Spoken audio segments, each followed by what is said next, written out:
안녕하세요. 건강 365 아나운서 최인경입니다. 수술적 치료를 가장 많이 받는 질환 중 하나가 백내장입니다. 노인성 질환으로 그만큼 발생률이 높다는 얘기도 될 텐데요. 대부분의 질환이 그렇지만 백내장 역시 초기 치료로 진행을 늦추는 게 중요하고요. 수술적 치료가 필요한 경우에도 살펴야 하는 부분들이 많다고 합니다. 증상이 있어서 노안으로 생각하는 분들이 많은 백내장, 잠시 후에 알아보고요. 당뇨병 환자들의 관리, 특히 여름에는 조심할 부분들이 더 많지 않을까 싶은데요. 어떤 부분들에 신경을 써야 할지 짚어보겠습니다. 건강 365 조트리오의 눈물 내리는 날 듣고 시작하겠습니다. 눈 건강 어떠세요? 노안도 불편하고 백내장도 걱정이고 가는 세월 노화를 막을 수 없다지만 증상을 완화할 수는 있지 않을까요? 특히 백내장은 나이 들수록 발생 위험도 높아지는 질환이잖아요. 백내장 진단을 받고 관리 중인 분들도 있고요. 수술적 치료를 받는 분들도 많습니다. 한 해에 가장 많이 받는 수술이 백내장 수술이라는 통계도 있던데요. 수술이 필요한 경우, 수술 시기, 수술 방법, 그리고 수술 후에도 관리가 필요한 부분들까지 안과 전문의 주청기 원장과 함께합니다. 원장님 안녕하세요. 안녕하세요. 제 주변 분의 경우를 보면요. 왼쪽 눈에 뭐가 들어가는 것처럼 흐릿하고 희미해서 자꾸 눈을 비비게 되고요.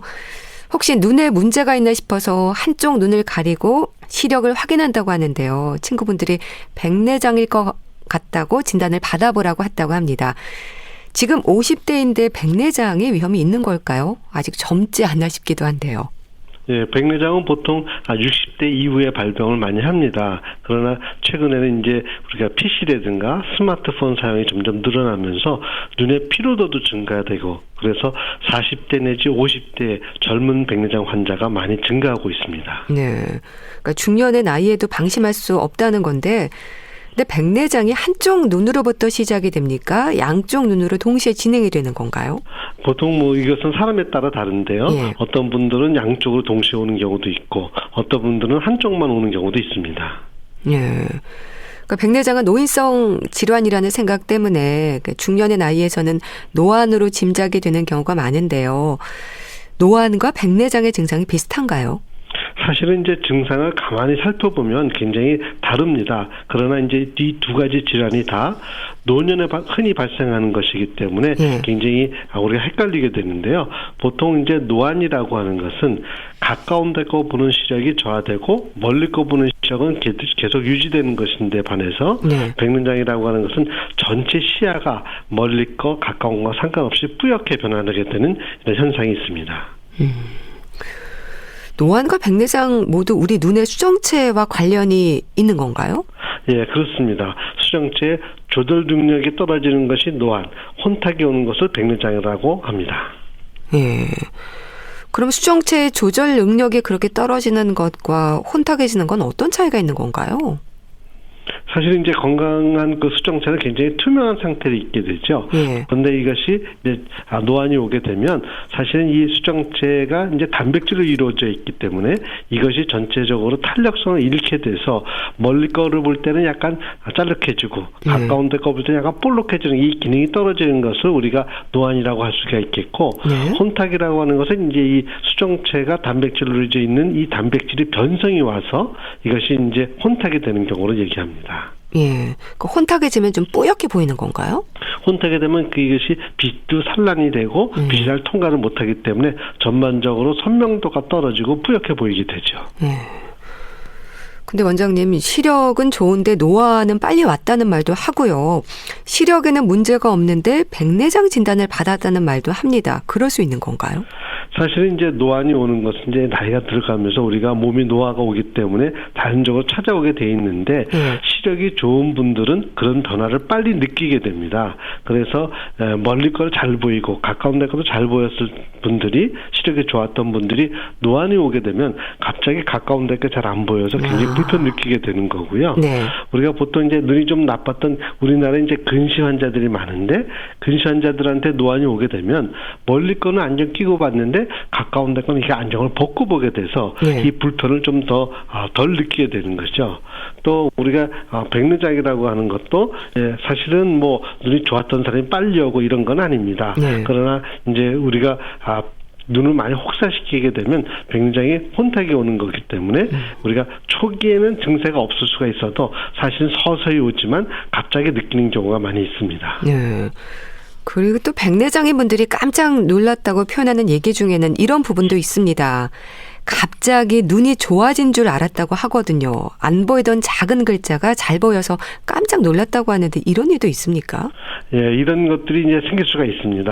사실은 이런 것들이 이제 나이가 들면서 가까운 데가 잘 안 보이다가 갑자기 가까운 데가 보이게 되면 이게 회춘한 것이 아닌가 이렇게 생각을 하실 수가 있는데요. 사실은 그것은 회춘한 것이 아니라 백내장이 약간 진행하면서 수정체가 볼록해지기 때문에 마치 앞에 돋보기를 댄 것과 같은 효과를 보기 때문에 그렇게 일시적으로 보이는 현상이지 이것은 사실은 젊어지거나 좋아진 건 아닙니다. 그럼 밝은 데서 보는 것보다 오히려 어두운 곳에서 보는 게 더 잘 보인다는 말은 어떨까요? 이것도 백내장의 증상 중에 하나인가요? 네, 맞습니다. 왜냐하면 우리가 밝은 데 가게 되면 이 애기 동자, 즉 눈동자가 굉장히 줄어들게 됩니다. 그렇게 되면 백내장이 가려져 있는 부분에 딱 가려서 잘 안 보이게 되는데 우리가 어두운 데 가면은 이 눈동자가 좀 열리게 되거든요. 그러면 백내장이 없는 부분을 통해서도 빛이 들어오기 때문에 보이는 부분이 있어서 보통 눈이 좋으신 분들, 이런 분들은 밝은 데가 더 잘 보이지만 우리가 백내장 있는 분들은 오히려 어두운 데서 잘 보인다 이렇게 얘기하는 분들도 있습니다. 또 사물이 2개, 3개로 보이기도 한다고 하던데 이런 증상들이 왜 생기는 건가요?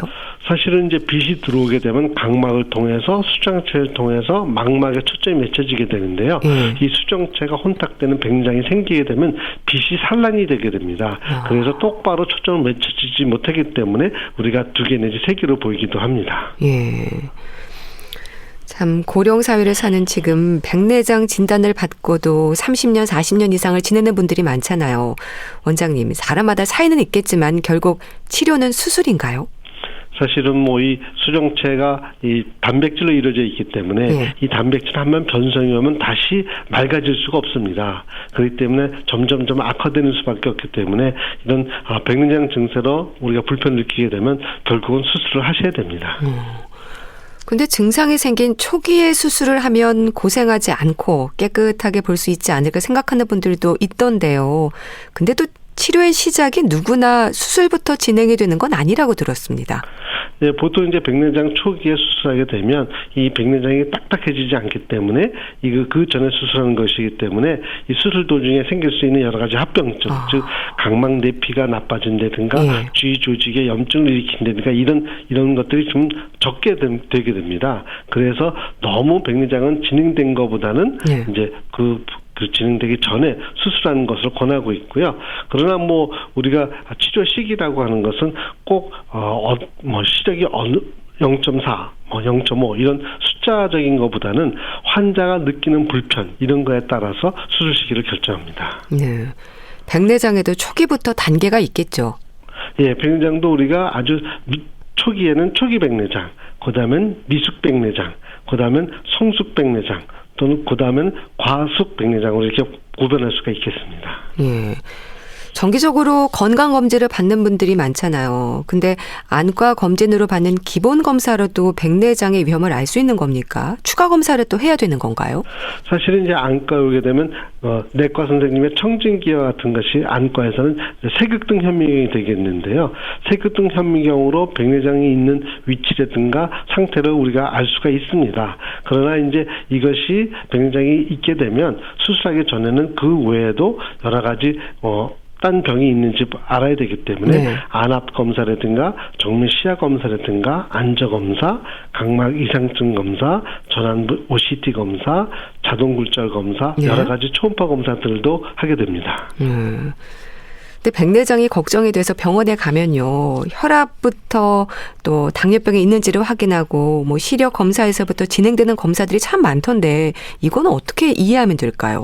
사실은 이제 백내장만 다 있다 그러면 백내장만 수술하게 되면 이제 문제가 없겠죠. 그러나 백내장 있는 분들이 대부분 이제 연세가 있는 분이기 때문에 과연 이런 분들이 딴 질병이 있지 않나, 즉 각막이라든가 망막이라든가 황반이라든가 시신경 이런 부분에 이상이 있는지 없는지를 먼저 확인을 해서 나중에 수술할 때 그 예후도 알 수가 있겠고요.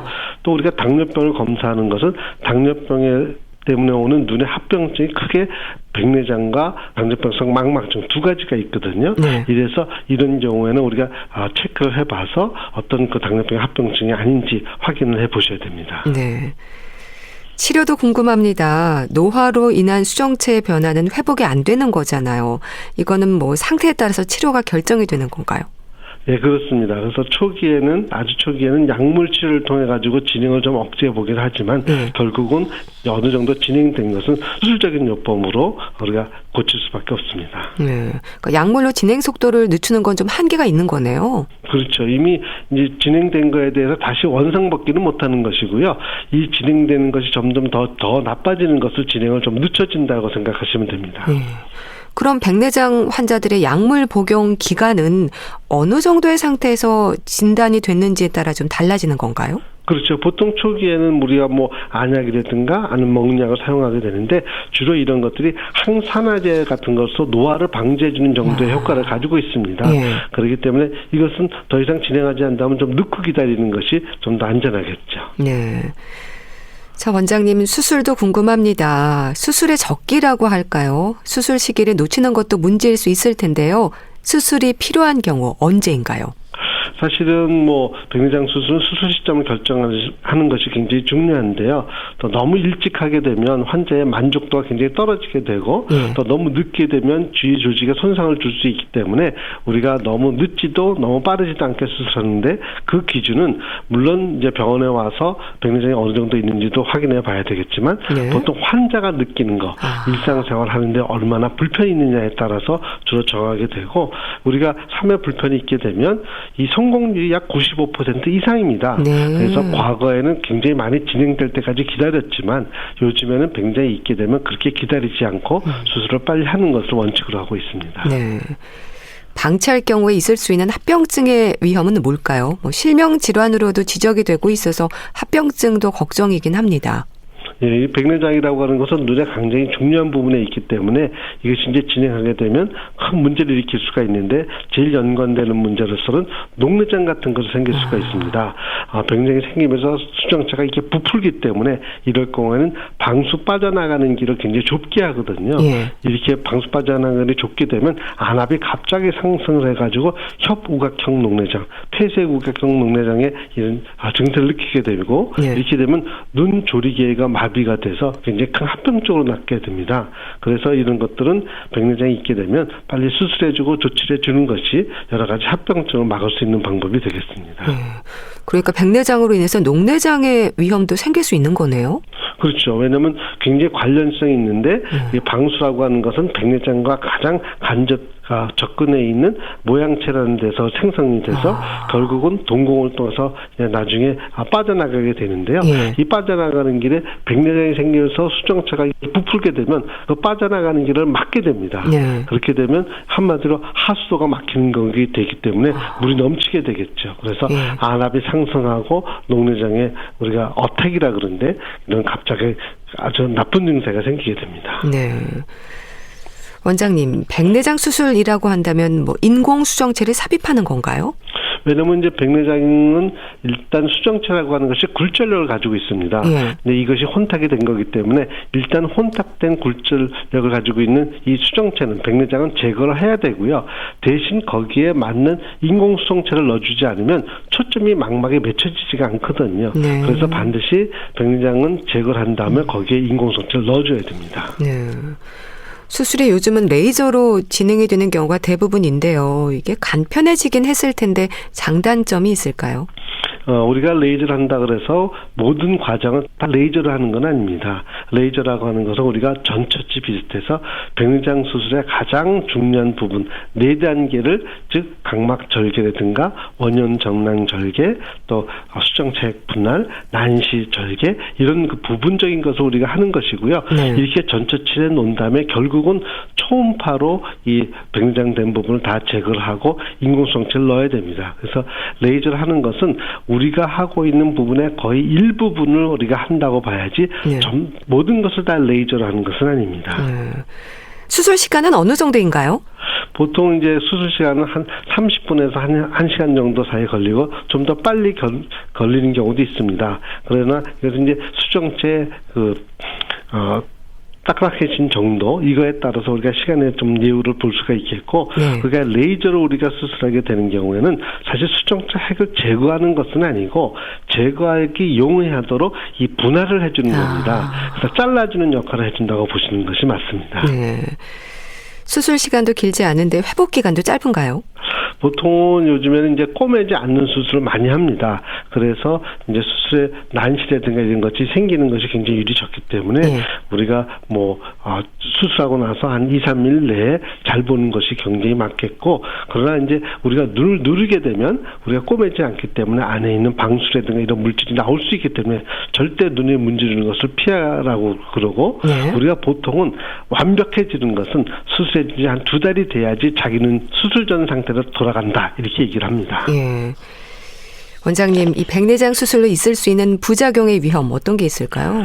사실은 빈도가 굉장히 낮기 때문에 이런 것들을 좀 설명을 좀 덜하게 되는데 그래도 생길 수가 있기 때문에 우리가 꼽는다면 우리가 그 앞에 있는 각막의 데스맨막의 파열이라든가 아니면 홍채가 나온다든가 아니면 훈황 파열이 된다든가 또 아주 드물게는 안염이 생기다든가 이런 합병증이 생길 수 있습니다.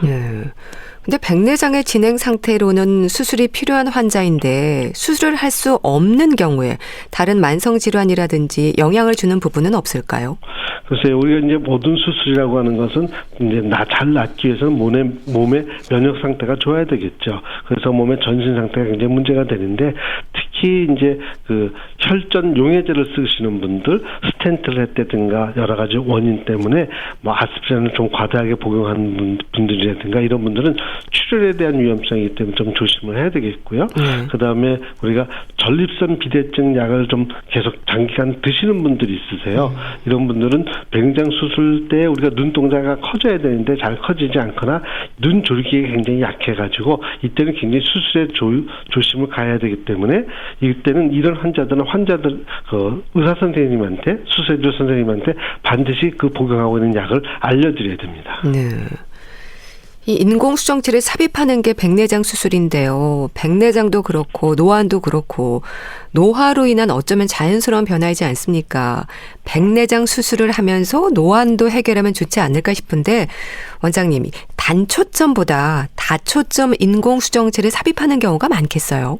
네, 사실은 다초점 인공수정체가 단초점보다는 굉장히 이점이 많죠. 한마디로 단초점이라고 하는 것은 초점이 하나라는 뜻이고 이러다 보니까 멀리 거를 맞춰놓으면 가까운 데 거보다 돋보이 끼셔야 되고 가까운 데 걸 맞춰놓으면 멀리 거를 졸부게 끼어야 되는 이런 불편이 있는데 비해서 다초점이라는 것은 초점이 여러 개 있기 때문에 이 빛이 들어오게 되면 멀리 거 가까운 데 걸 다 초점을 잡아주기 때문에 그런 돋보기 필요가 없는 경우가 굉장히 많이 있습니다. 그러나 우리가 젊었을 때 멀리 거 가까운 데 거 다 잘 보는 것은 수정체 자체가 볼록해지거나 짤룩해지는 이런 기능을 가지고 있었던 것이고 백내장 수술했을 때 넣는 다초점 인공수정체는 본인 의지랑 상관없이 빛이 들어오면 저절로 멀리 거와 가까운 데 것이 초점이 나눠지는 것이기 때문에 젊었을 때처럼 완전히 완벽하게 돌아간다는 것보다는 거기에 한 80-90% 돌아간다 이렇게 보는 것이 맞겠습니다. 백내장 수술은 영구적인가요? 교체가 필요한가요? 사실은 이 넣는 인공수정체 자체는 영구적으로 간다고 보셔도 됩니다. 변하지가 않기 때문에 이것은 그렇게 변하거나 그러진 않는데 우리가 백내장 수술하고 나서 훈항에 막을 하나 남겨줬습니다. 왜냐하면 그래야지만 인공성체를 이제 감싸고 위치를 보존할 수가 있거든요. 근데 요 훈항을 남겨놓은 요 막에 때가 끼듯이 후발성 백내장이 생기는 경우가 꽤 많이 있는데 이럴 경우에는 야그 레이저라는 이런 레이저를 통해 가지고 그 훈항 파열을 시켜주면은 그 불편했던 것이 다시 또 해결이 되고 이것은 또 한 번 하게 되면 또 일생에 한 번만 하면 되는 것이지 여러 번 하는 것은 아닙니다. 또 백내장 환자들이 황반 변성을 동반하는 경우도 있다고 들었습니다. 백내장으로 정기 검진을 받다가 황반 변성을 알게 되는 분들도 많다고 하는데요. 교수님, 그 황반 변성도 노인성 질환이죠? 예, 맞습니다. 그래서 이것도 나이가 드시면서 황반부에 노폐물이 많이 쌓이는 거 아니면 황반부 밑에 신생혈관이 자라 들어오는 것이 되는데 이것이 맨 처음에는 아주 초기 증세는 증세가 별로 없기 때문에 우리가 백내장 검사하다가 이런 것이 나오는 경우가 종종 있고 이렇게 되면 이제 이 황반 변성의 정도를 우리가 또 판단을 해서 황반 변성을 먼저 고쳐야 될지 백내장 수술을 또 먼저 해야 될지 이런 것들을 고려하게 됩니다. 네. 백내장은 예방이라기보다 진행을 늦출 수 있는 생활 습관이 필요한 거겠죠. 눈 건강 습관도 짚어주세요. 예, 우리 몸속에 발생하는 이제 활성산소라고 하는 것은 신체 노화를 굉장히 촉진시키게 됩니다. 그래서 이것은 굉장히 안 좋은 것인데 이것을 막기 위해서는 대표적인 항산화제인 바이타민 C를 섭취하는 것이 굉장히 좋은 것으로 되어 있고 바이타민 C를 꾸준히 섭취하게 되면 노화를 예방할 수도 있고 그다음에 백내장의 투명성을 잘 유지해 줄 수 있다고 합니다. 또 식이요법으로는 균형 잡힌 식단이 굉장히 중요한데 보통 기름진 생선의 오메가3라든가 호두, 아마씨, 잎줄기 채소 같은 것을 고루 섭취하는 것이 도움이 되겠고 바이타민 E가 풍부한 곡류라든가 견과류를 섭취하는 것도 굉장히 도움이 되겠습니다. 또 이런 식이요법 외에도 태양광으로부터 오는 우리 자외선 차단해 주는 것이 좋기 때문에 바깥에 외출하실 때는 자외선 차단하는 이런 안경을 착용하는 것이 선글라스를 착용하는 것이 굉장히 중요하겠습니다. 네, 알겠습니다. 자, 오늘은 백내장 수술이 필요한 경우 수술 시기, 수술 방법, 그리고 수술 후의 관리에 대해서 말씀드렸는데요. 안과 전문의 주천기 원장과 함께했습니다. 말씀 감사합니다. 감사합니다. KBS 라디오 건강365 함께하고 계신데요. 폴킴의 모든 날 모든 순간 듣고 다시 오겠습니다.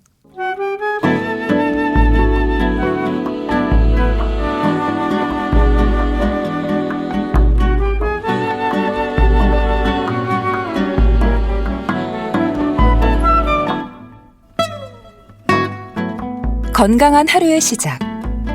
KBS 라디오 건강365 최윤경 아나운서의 진행입니다.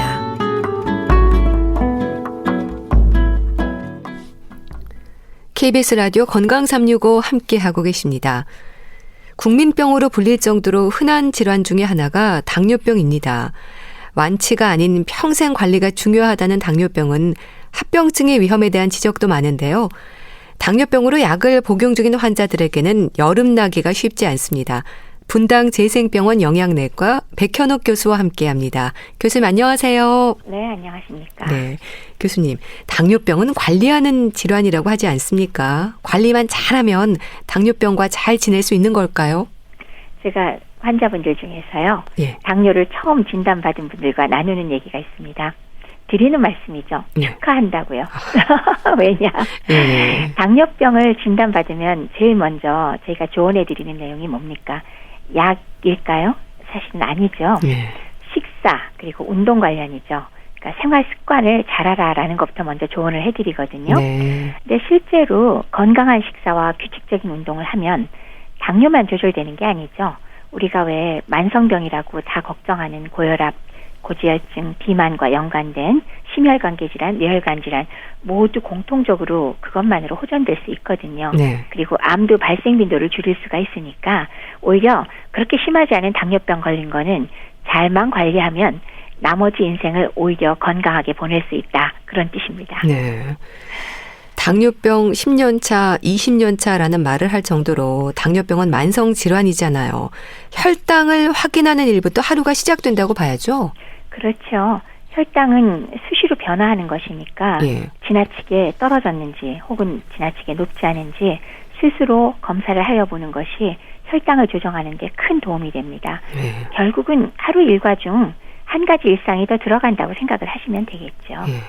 근데 당뇨병은 계절마다 특히 조심할 부분들이 좀 다르지 않을까 싶은데요. 여름에는 아무래도 맛있는 과일들이 참 많잖아요. 혈당 조절이 쉽지 않을 것 같은데 어떨까요? 맞아요. 여름 과일 좀 맛있어요. 뭐 수박이니, 참외니, 포도니. 안 그래도 입맛은 떨어지고 그래도 과일은 좀 먹고 싶은 마음이 생기니까 과일로 때워버리면 그것 때문에 혈당이 과당을 많이 섭취하니까 혈당이 올라가겠죠. 근데 그것만이 문제가 아닙니다. 다른 계절에 비해서 여름에는 활동량도 많을 뿐더러 땀으로 인해서 몸에서 수분이 배출이 많지 않습니까?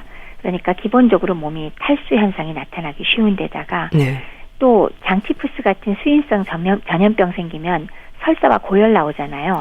그러니까 또 탈수가 많이 되는 거, 이것들이 역시 당뇨병 입장에서는 굉장히 조심해야 될 부분들이 되겠습니다. 탈수가 혈당을 높입니까? 네, 맞습니다. 그러니까 수분 배출이 이렇게 땀으로 인해서 많이 나거나 설사를 하거나 여러 가지 이유로 탈수가 일어나면 체액이 농축이 돼요.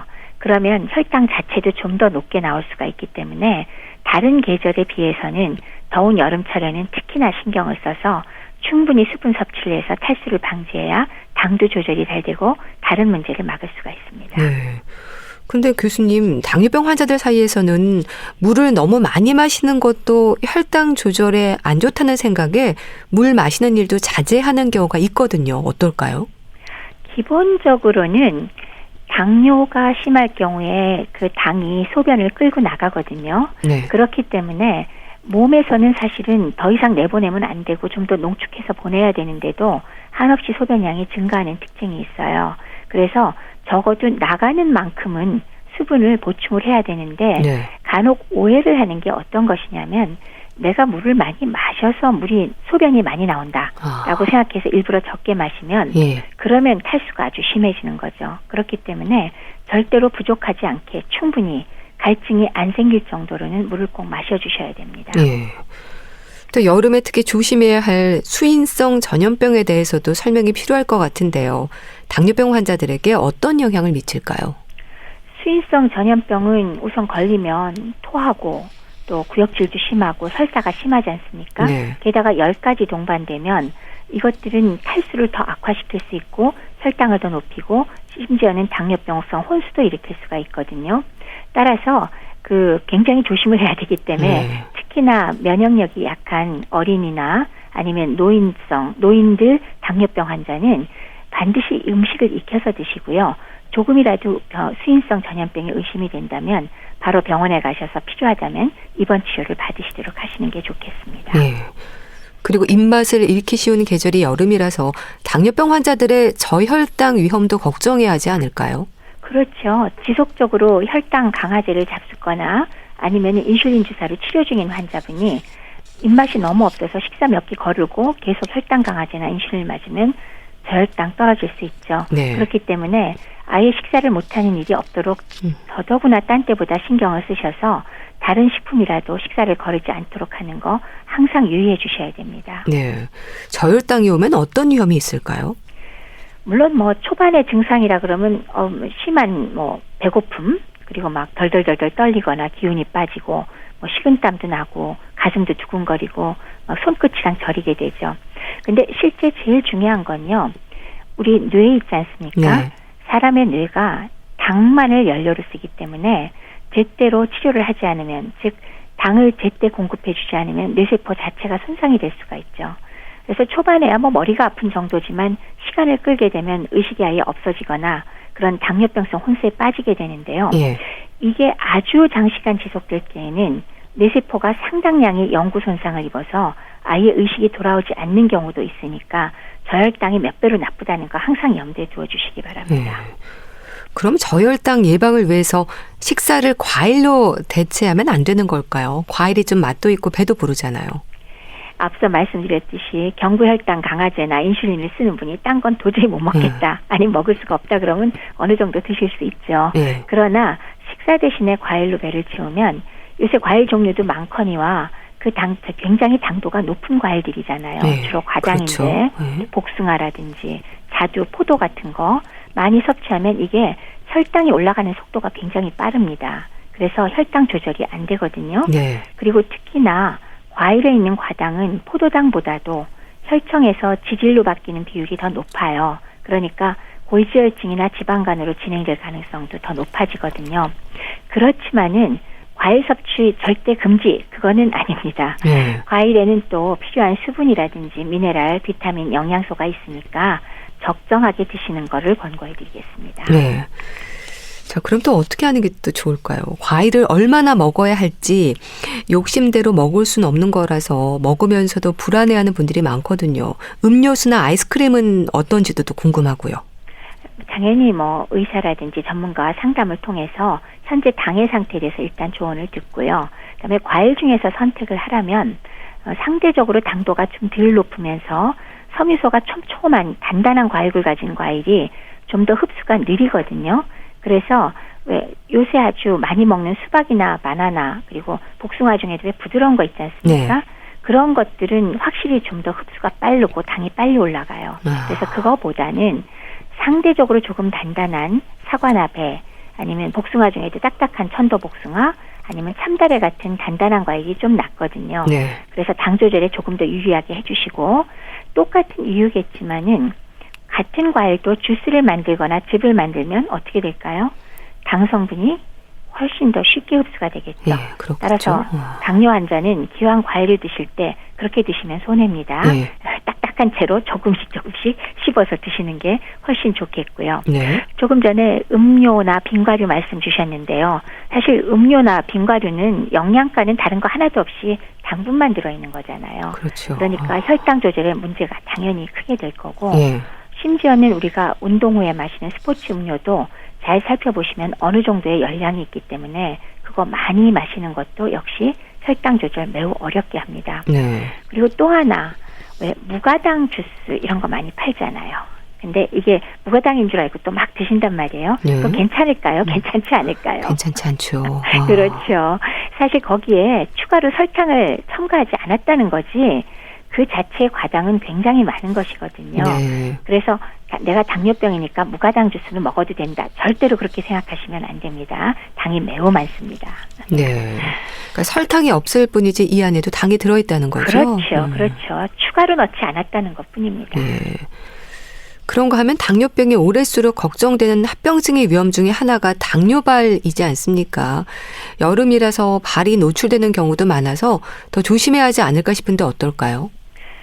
혈당이 정상으로 유지될 경우에는 뭐 그렇게 크게 문제가 안 되지만 정상 유지가 잘 안 되는 당뇨 환자의 경우는 발에 상처가 조금이라도 나면은 아물질 않고요. 쉽사리 깊이 파이는 궤양이나 궤저, 즉 썩는 상태로 가기가 쉽지요. 네. 그 이유는 아무래도 당뇨병 때문에 말초신경염으로 감각이 둔해지거든요. 그러니까 다쳐도 잘 모를 때가 많고 또 혈관에도 문제가 생기기 때문에 혈액순환이 원활하지가 않으니까 네. 아주 쉽사리 궤양이 생겼을 때 만성으로 가고 거기에 2차 감염도 동반되기가 쉽습니다.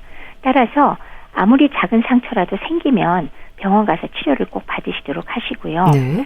특히나 최근에 이제 이렇게 여름철에는 덥고 습한 날씨 때문에 당뇨 환자의 발에 무좀이나 습진 잘 생길 수 있잖아요. 이게 상대적으로 면역력이 떨어져 있어서 세균이 잘 번식하기 때문인데요.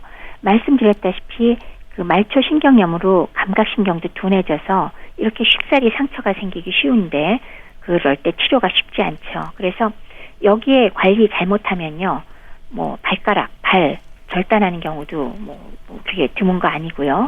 또 염증이 심하면 아예 무릎 아래나 무릎 위쪽까지 아예 절단하는 경우도 아마 주변에서 보실 수도 있을 겁니다. 네. 뿐만 아니라 2차적으로 세균 감염이 되면 폐혈증으로 사망할 수도 있으니까요. 항상 잘 살펴보셔야 되겠습니다. 예. 감각신경이 둔해진다고 하셨는데 얼마나 감각이 없을까요? 상처를 느끼지 못한다면서요? 예, 말초신경염이 있으면 통증으로 오는 분도 있지만 감각이 둔해지니까 우리가 왜 사소하게 스쳐서 상처 나는 걸 우리가 아프다고 느껴야 되는데 잘 모르고 지나갈 때가 있어요. 그런 경우에는 그게 쉽사리 깊이 패이면서 궤양으로 가고 아예 썩어버리거나 2차 세균 감염으로 시커멓게 죽는 발가락들 그런 것들은 뭐 자를 수밖에 없는 상황이 되는 거죠. 그래서 발을 잘 살펴야 된다라고 얘기를 하는데 양말을 신어야 될까요? 1차로는 그래도 발을 조금이라도 보호를 해줘야 되니까 상처가 나지 않도록 양말을 신는 것이 조금이라도 더 보호할 수가 있겠죠. 그런데 이렇게 양말을 신고 또 신발을 신고 이럴 때 주의해야 될 것은 너무 꽉 조이는 것을 피하셔야 합니다. 네. 양말의 경우도 무심한 경우가 많아요. 양말 정도면 뭐 큰 문제 없다라고 생각하시는데 네. 그렇지 않고요. 발목이라든지 이런 데가 조이거나 발가락 부분도 너무 꽉 조이는 거 말고 조금 넉넉하고 탄성도 있고 그다음에 발목 주변에 이게 왜 양말이 조이는 자국이 날 정도인 것은 절대로 신지 마십시오. 그리고 신발을 고를 때에도 신발 너무 좌우나 아니면은 발 길이가 조이는 거 피하시고요. 네. 옛날에 신던 신발 사이즈보다는 한 1 내지 1.5cm 더 큰 거 이런 것들을 신는 게 더 좋습니다. 네. 그리고 샌들 같이 끈 같은 게 달린 거는 발의 일부에 꽉 조이는 것이 생기기 때문에 샌들이나 슬리퍼 같은 것은 저희가 권하지 않습니다. 네. 그리고 또 발에 대해서는 좀 시원하고 뭐 목욕이나 샤워 후에 젖은 채로 놔두지 마시고 잘 닦아서 젖지 않은 상태를 유지하도록 하지만 네. 또 지나치게 건조해지지 않게 로션 같은 것도 충분히 발라서 갈라지거나 건조해지지 않도록 하는 거 그런 것도 중요하겠고요. 네. 또 티눈이나 굳은 살이 생겼다. 평범한 사람은 좀 지내도 되겠지만 반드시 매일마다 발을 주의 깊게 관찰해서 상처가 있는지 티눈이나 굳은 살 같은 거 생기지 않았는지 그런 것들은 다 발 전문이나 담당 주치의 선생님을 찾아서 치료를 제대로 받으시는 게 필요합니다. 네. 이 당뇨병으로 인한 합병증은 대략 당뇨병 진단 후에 몇 년쯤 지났을 때인가요? 10년 차 이상인가요? 개인적인 차이가 있습니다. 그래도 그러니까 빨리 나타나는 사람이 있고요. 예. 그다음에 좀 더 시간이 지나서 나타나는 사람이 있지만 많은 경우에는 그래도 5년 내지 10년 정도 지나면 문제가 되는 경우가 많긴 하지만 초반부터 합병증이 빨리 생기는 사람들이 있거든요. 예를 들면 눈이라든지 심장, 고혈압, 신장 이런 것들이 매우 빨리 진행하는 사람도 있기는 합니다. 네. 그럼 당뇨발 외에 또 다른 합병증의 위험으로 대표적인 질환이 뭘까요? 당뇨의 합병증 그러면은 사실 우리가 당뇨병을 얘기할 때 당을 조절하는 이유를 생각을 해봐야 되잖아요. 네. 그럴 때 사실 혈당의 수치만이 문제가 되고 그것이 우리한테 해가 되지 않는다면 사실 당뇨병 조절할 필요가 없겠죠. 그냥 소변 나온 대로 물만 많이 마셔주면 되니까요. 그런데 혈당이 지속적으로 높을 때 우리가 손상을 주는 부분이 크게 봐서 하나는 혈관벽에 손상을 주는 것이 있고요. 네. 또 하나는 신경에 손상을 줍니다. 그렇기 때문에 혈관벽에 손상을 주기 때문에 여기저기 동맥경화가 빨리 진행되면서 네. 심혈관 질환의 확률도 올라갈 거고 뇌졸중의 가능성도 높아질 거고 그리고 콩팥에도 무리가 갈 수가 있고 전신장기에 무리가 갈 수가 있죠. 예. 그리고 아까 말씀드렸던 당뇨 발의 원인 중에 또 하나는 혈액순환이 안 되는 것도 역시 혈관에 문제가 있기 때문에 그렇습니다. 예. 그리고 또 혈관에 문제가 생기는 부분 중에는 눈 뒤쪽에 있는 망막의 혈관에 문제가 생기고 오히려 과증식이 되면서 역시 시력을 잃어버리는 경우가 생기잖아요. 그 당뇨병성 망막증은 아주 유명한 합병증이니까요. 네. 그래서 이런 것들이 혈관에 문제가 되는 것, 즉 대혈관과 소혈관에 전부 문제가 되는 생기는 혈관 문제고요. 두 번째가 지금 말씀드렸듯이 신경 쪽의 문제인데 가장 유명한 것이 말초신경염이 됩니다. 네. 따라서 말초신경염에서 손도 문제고 발도 문제지만 손은 주로 왜 감각의 문제라고 한다면 발의 경우는 감각만이 문제가 아니라 즉 통증이나 이런 것만이 문제가 아니라 감각이 둔해지면서 아까 말씀드렸던 상처가 나거나 그러면은 당뇨발로 인해서 발가락 혹은 발 혹은 다리까지도 자르는 일들이 벌어지고 예. 그로 인한 폐혈증 때문에 생명에도 지장을 줄 수 있으니까 이런 것들이 문제가 되죠. 그래서 크게 봐서는 혈관 쪽 합병증과 신경 쪽 합병증을 얘기할 수 있겠습니다. 네. 또 당뇨병으로 고생하는 분들은요. 다른 질환으로 수술이 필요하거나 할 때 문제가 되는 경우도 있지 않나요? 그러니까 당뇨병이 있는지를 확인하는 경우가 많더라고요. 그렇죠. 그러니까 기존에 알고 계신 분들의 경우도 우리가 당뇨 때문에 조절 때문에 어지간히 이제 골머리를 썩이죠. 수술 전에. 예. 혈당을 잘 유지하면서 너무 저혈당 빠지거나 고혈당 되지도 않고 그리고 수술 중에도 별 문제가 없도록 굉장히 신경을 많이 쓰는데 기본적으로는 그때까지 몰랐던 분이 오히려 수술을 하러 들어갔다가 당뇨병을 처음 알게 되는 경우도 있기는 합니다. 어찌됐건 예. 상처가 아물거나 이런데 아무래도 불리하기 때문에 당뇨병이 있을 경우에는 어쨌건 수술하시는 선생님도 별로 좋아하지 않으시고 그리고 그 이후에 합병증이나 그런 게 생기지 않도록 신경을 더 써야 되기도 하고요. 그렇기 때문에 만약에 당뇨병이 있다는 걸 아실 경우에 스스로 생활 습관과 그리고 만약 약물이나 인슐린을 쓴다면 이런 것들을 철저하게 잘 지키셔서 적정한 선으로 건강관리를 잘 하시는 것은 당뇨병 환자한테 정말 필수라고 할 수 있겠습니다. 네. 식습관 관리도 중요하고요. 그리고 더불어서 빠질 수 없는 운동은 어떨까요? 여름엔 가만히 있어도 땀이 나기 때문에 탈수도 걱정된다고 하셨지 않습니까? 어떻게 해야 될까요?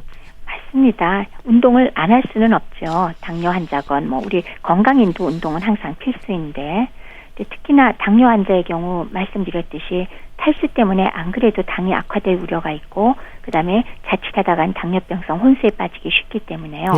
이러한 탈수 현상을 예방하기 위해서는 운동을 하더라도 상식적인 얘기긴 하지만 하필이면 제일 더운 시간에 운동하러 나가는 거 이거 미련하죠. 그러니까 그런 시간 피하셔야죠. 가급적이면 좀 서늘한 시간, 아침 이른 시간이나 저녁 때 좀 어둑어둑 선선한 바람이 불 때 하셔야 될 거고 또 내가 모처럼 운동하니까 혈당을 떨어뜨려야 돼 하는 마음으로 아주 오랫동안 너무나 씩씩하게 하시는 거 절대 피하십시오. 그래서 평범하게 30분에서 1시간 정도 운동을 한다고는 하는데 그것도 개인한테 맞추셔야 할 겁니다. 한여름에 꼭 그 시간 채우실 필요는 없고요. 운동하신 후에 휴식을 취할 때 반드시 충분한 물을 마시고 또 걷거나 운동 도중에도 사이사이 물 충분히 마셔주시는 게 필요하겠습니다. 그리고 만일에 아침에 일어나서 식전에 운동을 하게 될 때는 안 그래도 저녁 식사를 하고 아침까지는 공복 시간이 매우 길거든요. 그래서 저혈당에 빠질 가능성이 굉장히 크죠.